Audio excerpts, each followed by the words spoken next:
కిసాన్ అంటే ఏంటి? ఎప్పుడు వెళ్ళలేదు. కిసాన్ అంటే కన్నా రైతు అన్నారా?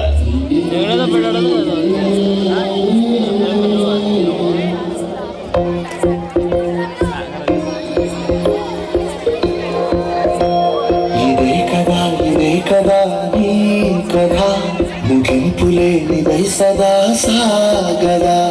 ఇదే కదా నీ కథ, ముగింపులేనిదై సదా సాగదా. నీ కంటి రెప్పలంచున మనస్సు నిండి పొంగిన ఓ నీటి బిందువే కదా నువ్వు వెతుకుతున్న సంపద. ఒక్కొక్క జ్ఞాపకానికి 100 ఏళ్ల ఆయు ఉందిగా, ఇంకెన్ని ముందు వేచలో అన్ని వెతుకుతూ మనుష్యులందు నీ కథ మహర్షిలాగా సాగదా. మనుష్యులందు నీ కథ మహర్షిలాగా సాగదా.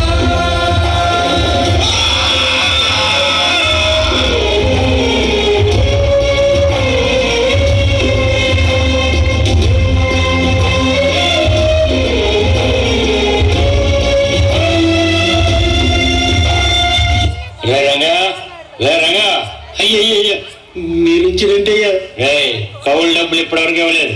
ఎరువులు తీసుకున్న అప్పుకు దిక్కులేదు. ఉన్న బలంగా ఖాళీ చేసుకోవాలి. అయ్యయ్యా వరదలు ఇచ్చి పంట అంతా నాశనం అయిపోయిందయ్యా. ఈ భూమిని నమ్ముకుని బ్రతుకుతున్నాం. కొంచెం గడువు ఉండయ్యా, నా తల తాకట్టు పెట్టాయినా మీ అప్పు వడ్డీతో సహా తీర్చేస్తానండి అయ్యా. ఈ మాట చాలా సార్లు చెప్పగానే బయలుదేరా. అయ్యా కనీసం కుప్పడి మట్టైనా తీసుకెళ్ళి ఉండయ్యా.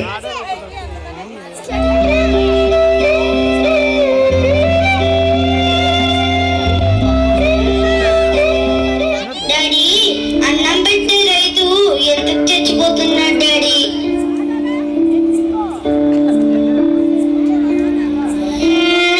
భవిష్యత్తులో నేను ఉండకపోవచ్చు సార్. పురుగుల మందులు మింగేస్తున్నాయి సార్. అర్ధరాత్రి ఉరుతాడు, రాకాసే కేకలు వేస్తుంది. పెట్టుబడి పెట్టడమే కానీ రాబడి తెలియని జీవితాలు సార్ కనుమరుగైపోతున్నాయి. ప్రకృతి ప్రగతికి మొదటి బలి రైతే సార్.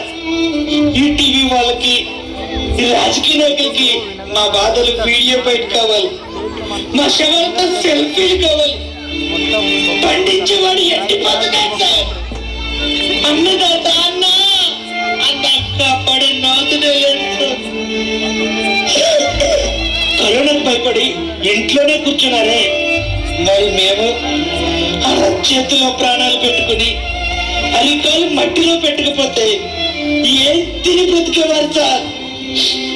ఒక్కసారి ఆలోచించండి సార్. ప్రపంచంలో రైతు అంతరించుకుపోతే పరిస్థితి ఏంటి?